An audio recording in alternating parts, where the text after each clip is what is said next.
stop growing tomatoes. That might sound surprising at first because tomatoes are one of the most common crops in home gardens. Almost everyone grows them, and they seem like the obvious choice for anyone wanting fresh produce or extra income. But there's something most gardeners eventually discover. Tomatoes demand enormous amounts of work for relatively little return. They require constant watering, pruning, staking, fertilizing, disease prevention, and pest management. Then, after months of effort, harvest season arrives. And suddenly, everyone else is selling tomatoes too. Markets become overloaded, prices collapse, and the value of all that hard work often drops dramatically. Now compare that to crops capable of producing 10, 20, or even 50 times more profit per square foot. Plants that need less maintenance, use far less space, and often sell immediately because demand stays consistently high.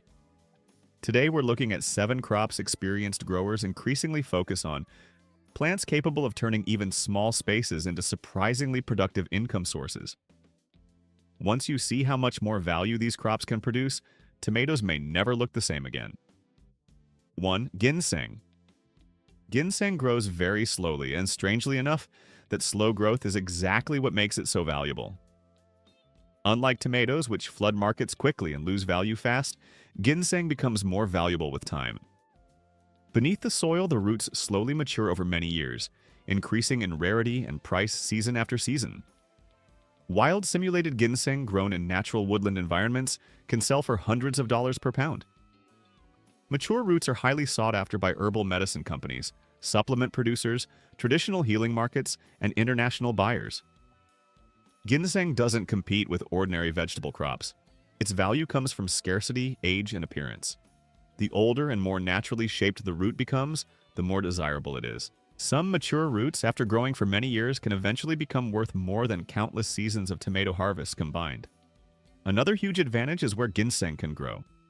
It thrives in shady forest conditions where tomatoes would completely fail. Woodland edges, forest gardens, and unused shaded areas suddenly become productive growing spaces instead of wasted land. Once established, ginseng requires surprisingly little maintenance. There's no constant pruning, staking, or heavy watering. The soil stays mostly untouched while the roots quietly develop underground year after year, slowly increasing in value. Of course, ginseng is not a crop for people seeking instant profit.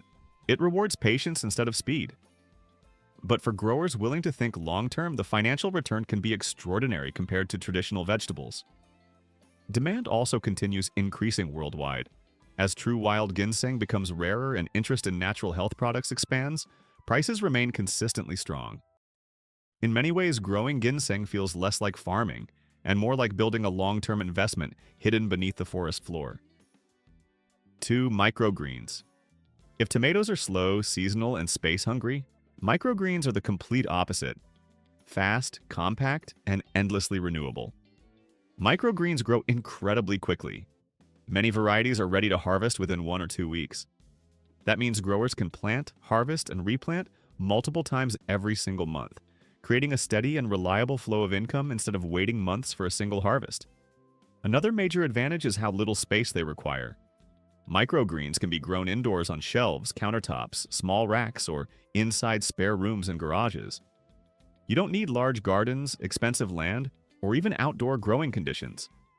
Basic lighting, trays, water, and a growing medium are often enough to start production. This makes microgreens especially attractive for urban growers, apartment dwellers, and people with very limited space. But where microgreens truly become impressive is their market value. Restaurants, chefs, cafes, health-conscious consumers, and specialty grocery stores are often willing to pay premium prices for fresh local microgreens. Their intense flavor, vibrant appearance, and high nutrient content make them extremely desirable in upscale food markets. Financially, a single tray of microgreens can sometimes generate more profit than an entire tomato plant produces during its full growing season. And unlike tomatoes, growers aren't spending months battling insects, weather damage, diseases, or unpredictable outdoor conditions. Microgreens eliminate many of the biggest risks associated with traditional farming. There's no drought, frost, hailstorm, or sudden pest outbreak destroying the crop. Indoor conditions remain controlled, allowing growers to manage temperature, moisture, lighting, and harvest timing with far greater consistency. Successful microgreen growers often build repeat customers by selling directly to chefs, farmers markets, grocery stores, or subscription clients. Because the greens are highly perishable and need constant replenishment, customers return again and again for fresh supply. That creates something tomatoes rarely provide: stable recurring income throughout the entire year instead of one short seasonal harvest window. Microgreens also allow rapid experimentation. Growers can test new varieties, rotate crops quickly, and adapt to customer demand far faster than traditional field growers ever could. And perhaps most importantly, microgreens demonstrate how modern small-scale farming is changing. Success is no longer always about growing the largest crops. Sometimes the highest profits come from growing the smallest plants in the smartest possible way. 3. Mushrooms. Mushrooms don't simply compete with crops like tomatoes.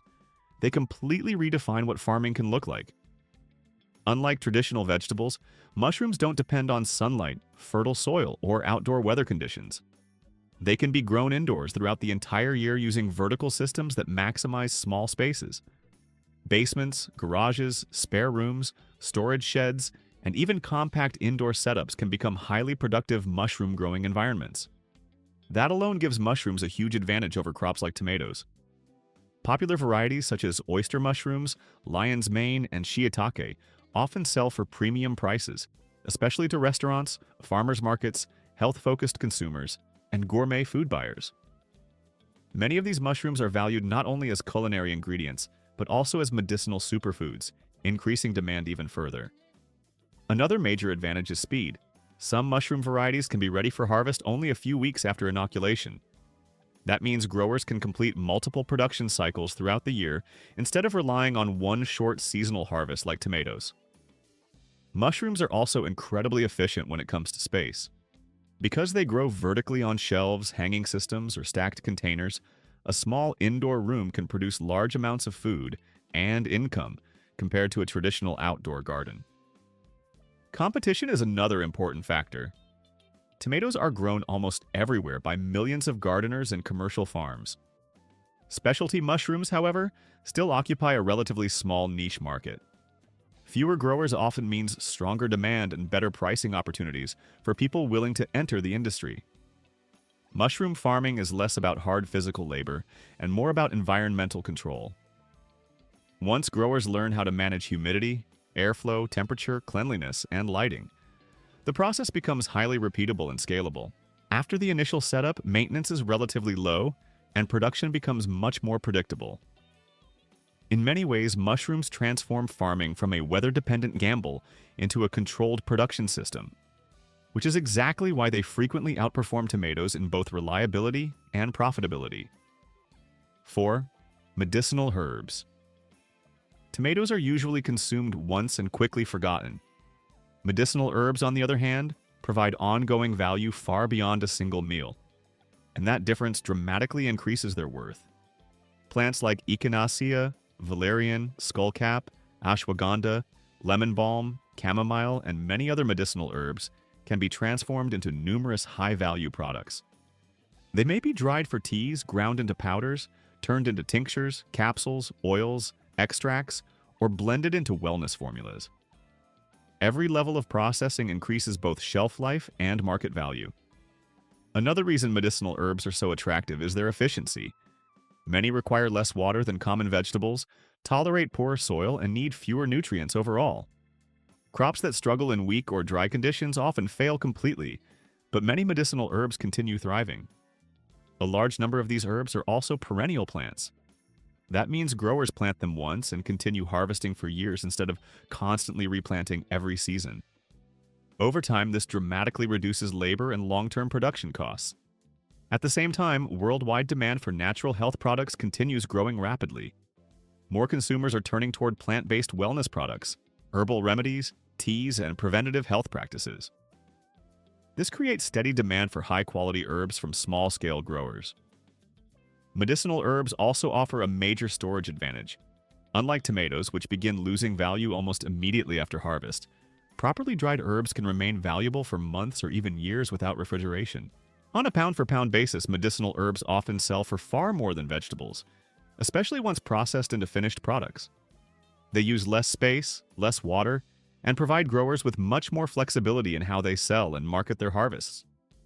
Instead of focusing only on short-term production, medicinal herbs reward growers who think about long-term value creation and product diversification. 5. Wasabi and other high-value specialty crops. True wasabi is one of the rarest and most expensive culinary crops in the world, and that rarity is exactly why it commands such high prices. Authentic wasabi, known scientifically as Wasabia japonica, is extremely difficult to cultivate successfully. It requires cool temperatures, steady moisture, high humidity, shade, and very controlled conditions. These strict growing requirements limit production, which keeps supply low and market value extremely high. In fact, most wasabi served around the world isn't real wasabi at all. It's usually a blend of horseradish, mustard, starch, and artificial coloring. Genuine wasabi has a far more delicate, fresh, and complex flavor that chefs and specialty restaurants actively seek out. That huge gap between demand and supply creates a unique opportunity for specialized growers. Even growers who don't sell mature roots can still earn significant income through starter plants, seedlings, or propagation stock. Since real wasabi takes time and expertise to cultivate, many buyers are willing to pay premium prices just to secure healthy young plants. For people wanting a slightly easier alternative, carefully grown horseradish can also target similar gourmet markets when marketed honestly as a fresh specialty product. Another reason wasabi is so valuable is its space efficiency. It doesn't require large open fields and can be cultivated inside greenhouses, shaded tunnels, indoor systems, or controlled growing environments. For small-scale growers, this makes it one of the highest value crops per square foot available. Of course, growing wasabi successfully requires patience, knowledge, and attention to detail. But that challenge is exactly what protects its market value. Most growers avoid it because the learning curve feels intimidating. Those who master the process, however, often gain access to premium markets where quality matters far more than low prices. Wasabi is not a beginner crop, but for growers willing to specialize, it offers rarity, exclusivity, and exceptional profit potential in a world where ordinary crops are constantly oversupplied. 6. Saffron crocus. If there's one crop that completely changes the conversation about profit, efficiency, and value per square foot, it's saffron. Very few plants grown in a backyard garden can compete with its earning potential. Saffron is famous for being the world's most expensive spice. Pound for pound, high-quality saffron can sometimes sell for prices similar to precious metals. Yet surprisingly, this valuable spice doesn't come from some rare tropical jungle or high-tech laboratory. It comes from a delicate purple flower that many people could grow in an ordinary garden. The spice itself comes from the Crocus sativus flower, which blooms during autumn, right when most gardens are beginning to fade for the season. Each flower produces only 3 tiny red stigmas, and those delicate threads are carefully harvested and dried to create saffron.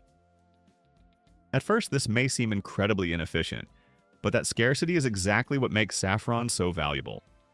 Producing large quantities requires patience and precision, which keeps global supply limited and prices consistently high.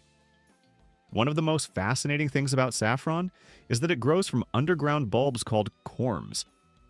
These corms naturally multiply over time.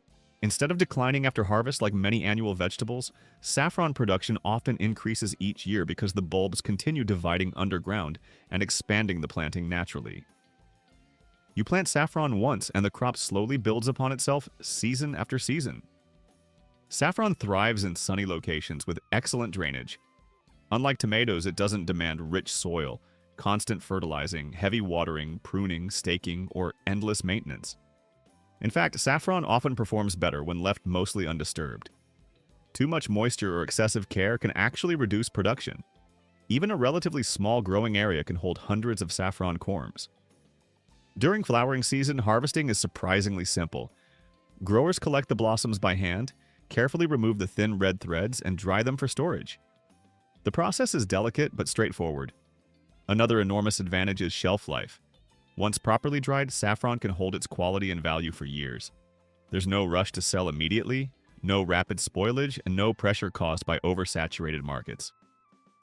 Compare that to tomatoes, which may lose value within days after harvest. Many small growers earn more income from modest saffron plots than from much larger vegetable gardens requiring months of hard labor. Saffron rewards patience, strategy, and efficiency instead of constant physical effort. It's one of the clearest examples of how high-value farming is often about rarity and specialization rather than sheer quantity. 7. Lavender. Lavender is far more than just a beautiful flowering plant. It's practically an entire business model growing from the soil. This highly fragrant herb is incredibly drought-tolerant and thrives in poor, rocky, or dry soil where many crops, especially tomatoes, struggle badly. Once established, lavender needs very little watering, minimal fertilization, and almost no maintenance. It's a plant that performs best with surprisingly little intervention, but lavender's greatest strength is versatility. Unlike tomatoes, which are usually sold fresh and spoil quickly, lavender can be transformed into countless different products. A single lavender harvest can become dried flower bundles, essential oils, soaps, candles, teas, cosmetics, sachets, herbal products, perfumes, decorations, and wellness items. That means one plant can generate multiple income streams instead of just one. Lavender is also visually powerful. Large fields of blooming purple flowers naturally attract photographers, tourists, content creators, and visitors. Many small farms now generate substantial income simply by allowing people to walk through lavender fields, take photos, attend seasonal festivals, or participate in farm experiences. In this way, lavender becomes more than agriculture. It becomes branding, tourism, and lifestyle marketing combined together. Another huge advantage is storage. Dried lavender can remain valuable for years without losing much quality. There's no urgent need to sell quickly, no major spoilage risk, and far less stress caused by fluctuating market conditions. Tomatoes often force growers into a race against time after harvest. Lavender gives growers flexibility. Even relatively small lavender farms can outperform large vegetable gardens in terms of labor efficiency and long-term profitability. The plants require fewer inputs, less maintenance, lower water usage, and offer countless possibilities for value-added products. Lavender especially rewards growers who think creatively. Instead of focusing only on raw production, successful lavender growers build brands, experiences, handmade products, and direct customer relationships around the crop itself. And perhaps that's the biggest lesson lavender teaches. True profitability doesn't always come from growing more. Sometimes it comes from growing smarter, creating multiple layers of value, and choosing crops that continue generating income long after harvest season ends.